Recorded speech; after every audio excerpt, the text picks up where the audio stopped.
Alright guys, today I'm gonna finally put an end to that scanner issue for HP Envy 120.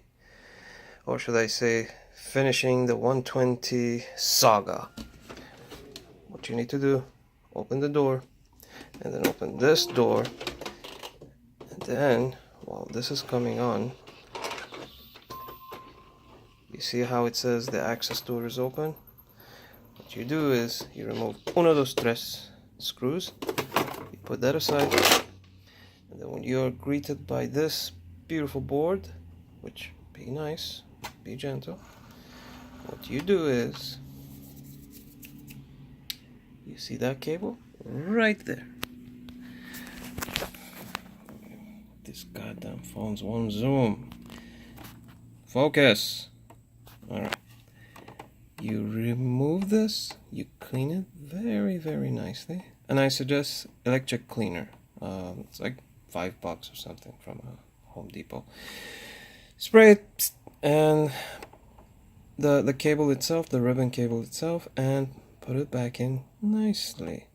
It's very crucial that you put it back nicely because you guys, you don't know how sensitive this cable is and how badly they wire this thing, because like this cable goes all the way here, all the way to the back, and then you have to remove this panel to go all the way here, and then this goes into the scanner, and just this is it. I want you to take your time and do it. Now, to see that your progress is working while this whole thing is open, here's what you can do. Again, I don't recommend to do this while the printer is on, but for the sake of this demonstration, right here, what I'm pointing at, this is a proximity sensor that knows the door is closed, and by that I mean this door, the second door. So what you do is, and here's how it knows. This panel that you take off, this little thing lets it know.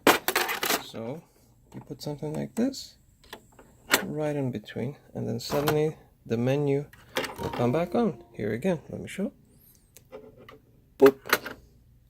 And then you'll be greeted back with the, so you press here, you press on, and you can hear it moving. La la la. Give me that beautiful white. There you go. And so, yeah. Now, in my case, I had to do it a couple of times, and it works. Thank you very much for watching, and have a good day.